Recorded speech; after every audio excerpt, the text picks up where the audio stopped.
Assalamualaikum warahmatullahi wabarakatuh. Perkenalkan, nama saya Sherly Karlina Nurrohma, biasa dipanggil Sherly.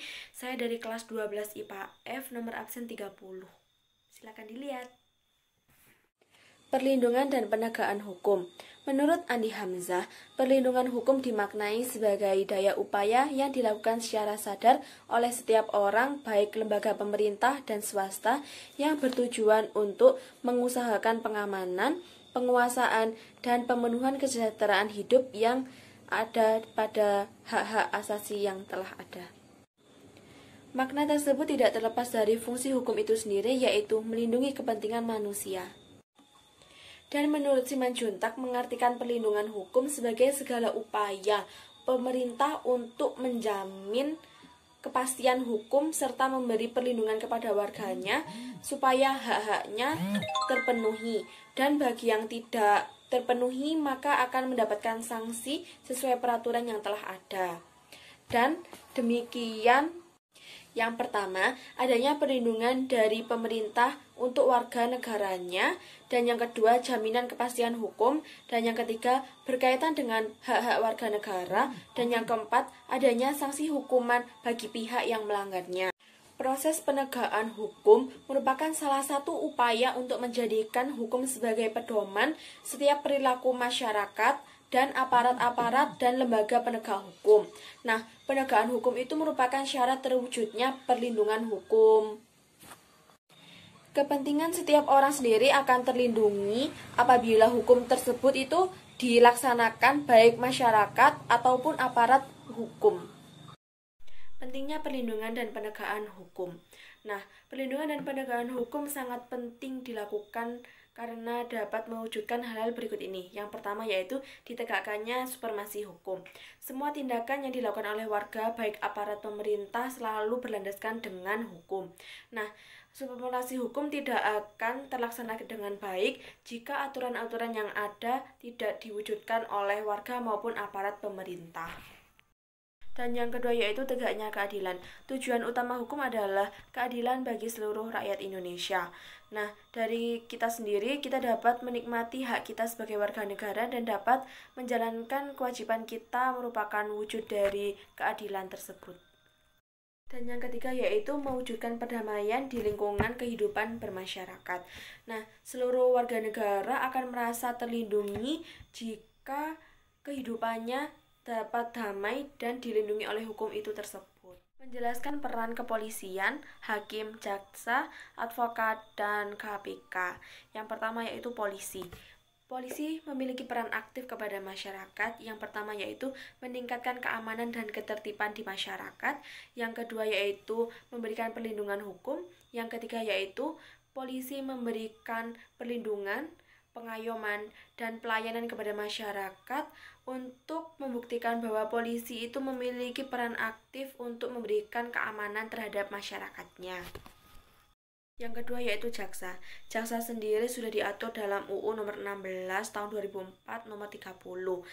Jaksa itu sudah memiliki tugas atau peran yaitu melaksanakan penuntutan, terus melakukan penetapan hakim dan putusan yang telah ditetapkan oleh pengadilan yang sudah ditentukan.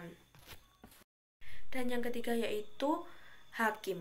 Hakim memiliki peran aktif dalam persidangan karena hakim berfungsi untuk menerima, memeriksa, dan memutuskan tuntutan di sidang itu berdasarkan asas bebas, jujur, dan tidak memihak atas tuduhan dalam sidang tersebut. Yang keempat yaitu advokat. Advokat sendiri memiliki tugas secara khusus yaitu membuat dan mengajukan gugatan, jawaban, dan memberikan pembuktian dan segera mendesak untuk segera diberikan keputusan sidang dan sebagainya. Dan yang kelima yaitu KPK. KPK sendiri dibentuk untuk bertujuan mengatasi, menanggulangi, dan memberantas korupsi yang telah ada. Nah, supaya tiga ini terlaksana, maka KPK sendiri memiliki tugas yaitu melakukan penyidikan terhadap korupsi dan melaksanakan cara-cara untuk mencegah supaya korupsi ini tidak ada lagi. Dan yang ketiga itu melakukan koordinasi dengan instansi-instansi yang berwenang untuk melakukan pemberantasan korupsi itu tersebut. mengidentifikasi bentuk partisipasi masyarakat untuk melakukan perlindungan dan penegakan hukum.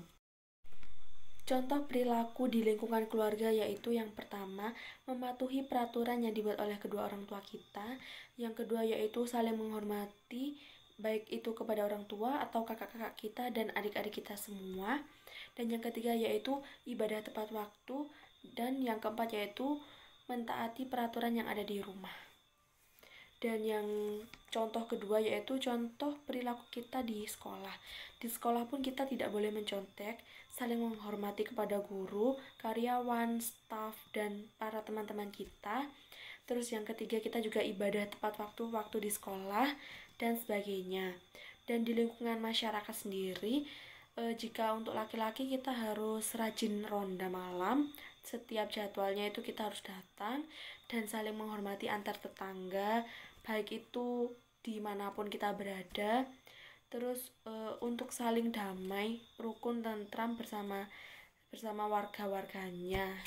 Dan yang keempat yaitu contoh di lingkungan bangsa dan negara kita sendiri, yaitu kita harus memiliki KTP, harus memiliki SIM, karena SIM dan KTP itu sebagai tanda bukti kita sudah cukup umur untuk berkendara atau melakukan hal lain yang itu sudah tercakup umurnya 17 tahun. Terus kita juga ikut dalam kegiatan di negara kita, di masyarakat umum kita selalu aktif. Terus kita juga harus wajib membayar pajak. Dan yang keempat itu kita bersikap tertib lalu lintas dalam berkendara. Contoh kasus pelanggaran yang ada di masyarakat yaitu melakukan pencurian. Karena sebagian masyarakat menganggap bahwa pencurian itu bukan tindakan kriminal dan cukup diberikan kayak efek mempermalukan. Tetapi seharusnya dengan adanya pencurian ini itu juga dapat ditindaklanjuti untuk dilaporkan ke polisi supaya si pencuri ini takut dan jerak untuk melakukan pencurian ini kembali. Terima kasih telah menyaksikan video saya. Jika ada salah kata mohon dimaafkan karena saya bukan manusia sempurna. Dan terima kasih untuk guru saya Ibu Istina atas ilmu yang diberikan. Semoga ilmunya bermanfaat bagi kita semua. Sekian dari saya. Wassalamualaikum warahmatullahi wabarakatuh.